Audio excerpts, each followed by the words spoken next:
इंदौर को स्वच्छता में लगातार नंबर 1 बनाए रखने के लिए प्रशासन मुस्तैदी से लगा हुआ है। कमला नेहरू प्राणी संग्रहालय को जीरो वेस्ट मॉडल विकसित करने की योजना बनाई जा रही है। इसे लेकर निगम कमिश्नर शिवम वर्मा ने आज सुबह जू का दौरा किया। निगम कमिश्नर शिवम वर्मा ने बताया कि कमला नेहरू प्राणी संग्रहालय को जीरो वेस्ट बनाने की कोशिश कर रहे हैं। संभवतः प्रदेश का यह पहला जू होगा जो जीरो वेस्ट बनेगा। वेस्ट से बेस्ट चीजों का उपयोग इस जू में किया जाएगा। कमला नेहरू प्राणी संग्रहालय के प्रभारी डॉक्टर उत्तम यादव ने बताया कि ग्रीन वेस्ट से काम चालू कर दिया है। प्लांटेशन भी वेस्ट के अंदर करेंगे। इसके साथ ऑर्गेनिक वेस्ट को खाद में कन्वर्ट करेंगे, जो यहाँ के उपयोग में काम आएगी। देखिए, जो पिछले साल के अनुभव रहे उसके आधार पर और जो बाकी जो हमारे इंदौर नागरिकों के माध्यम से जो हमको आम जानकारियां प्राप्त हुई हैं, तो ऐसे सभी पॉइंट को चिन्हित करके रखा गया है। उन पे क्यों पानी इकट्ठा होता है, क्या कारण है, क्या डाइवर्जन हो सकते हैं, उस पर हम लोगों ने काम करना शुरू कर दिया। कुछ पॉइंट्स पे काम हो गया है, लेकिन उनकी टेस्टिंग तभी होगी जब बारिश होगी। तो हम सब पे पॉइंट्स पे काम कर रहे हैं। जो हमारे पिछली बार के लेसन थे, सबक थे, उन पे हम लोग काम कर रहे हैं और हमको उम्मीद है कि इस बार हम लोग अच्छा काम करके बढ़ रहा है। और फायर के अभी 5 पॉइंट्स हमारे फायर स्टेशन हैं, तो वो शहर के लिए काफ़ी दूरस्थ हो जाते हैं, जिससे काफ़ी लीड टाइम लगता है। तो हम लगभग अभी 6 स्टेशंस को और विजुअलाइज कर रहे हैं, इसमें 2 स्टेशन आईडीएम को बना के देगा और बाकी 4 हम लोग खुद अपने बनाने की तैयारी कर रहे हैं। इसके लिए जगह भी हम लोग को माननीय कलेक्टर साहब द्वारा आवंटित की जा रही है अभी, और हम लोग आने वाले टाइम में इनको कंस्ट्रक्ट करेंगे ताकि जो नए शहर के बढ़ते हुए एरिया है वहाँ भी हम लोग इसको मतलब हम अपनी सेवाएं दे सकें।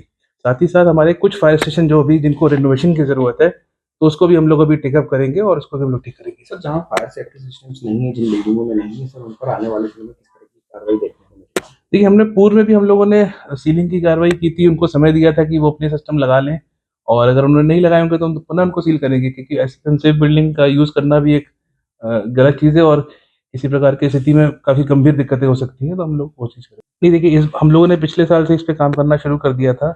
हमारे जो वाटर के जो मतलब जो जलूस से हमारे इंटेक है, उसमें हम लोग ने एक पैरेलल एक मोटर जो रखा था, उसको लास्ट ईयर हमने चलाया भी था, उसको टेस्ट भी किया था।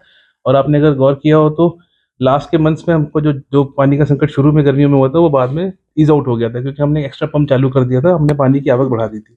हम लोग इस बार वो भी कर रहे हैं। साथ ही साथ हमारा एक बड़ा सम्प वेल जो हम कंस्ट्रक्ट कर रहे हैं, तो और साथ ही साथ टंकियों की भी हम लोगों ने एक प्लानिंग की है कि किस प्रकार से हम लोग उनको भरेंगे। तो एक प्लानिंग तैयार है।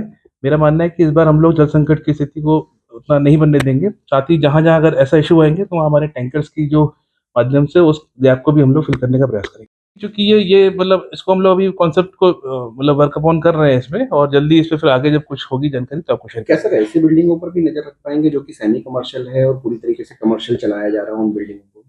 देखिए, सैटेलाइट के माध्यम से हम केवल ऊपर से प्लान देख सकते हैं, तो उसकी कितनी लिमिट है वो देखना पड़ेगा, लेकिन हमेशा इन चीज़ों को ग्राउंड ट्रूथिंग से भी हमको वेरीफाई करना पड़ता है, तभी हम कार्रवाई कर पाते हैं। तो आप जो पॉइंट बोल रहे हैं, मेरे ख्याल से उसके लिए ग्राउंड ट्रूथिंग भी ज़रूरी है। हम लोग हालाँकि दूसरी चीज़ों का इस्तेमाल करते हैं, जैसे इलेक्ट्रिसिटी बिल, उनका कनेक्शन कैसा है इलेक्ट्रिसिटी का। जवान अब नगर निगम में आ चुके हैं, हमने उनको भी कल की बैठक में बल्कि उनको ही बुलाया गया था। हमने कहा था आपका पर्सपेक्टिव क्या रहता है, तो वो बड़े खुश भी थे कि पहली बार किसी बैठक में उनका भी हम लोग व्यू जानने की कोशिश कर रहे हैं। तो हमने कहा कि आपको क्या-क्या दिक्कतें आती हैं, तो उनके हिसाब से अब जो इक्विपमेंट्स वगैरह होंगे उनको हम लेंगे। हमारी जो फायर की जो वर्कफोर्स रहेगी, वो पूरी तरह नई टेक्नोलॉजी से सुसज्जित हो, हम लोग इसका प्रयास करेंगे। कुछ वाहनों की ज़रूरत रहेगी, वो भी करेंगे। और साथ ही साथ जो हमारी जो आईसी और जो ड्रिल वाली कार्रवाई है कि मॉक ड्रिल करना, सभी बिल्डिंग्स में फायर सिस्टम है कि नहीं है, उन सारी चीज़ों को चेक करना, हम लोग इसके लिए भी लगेंगे।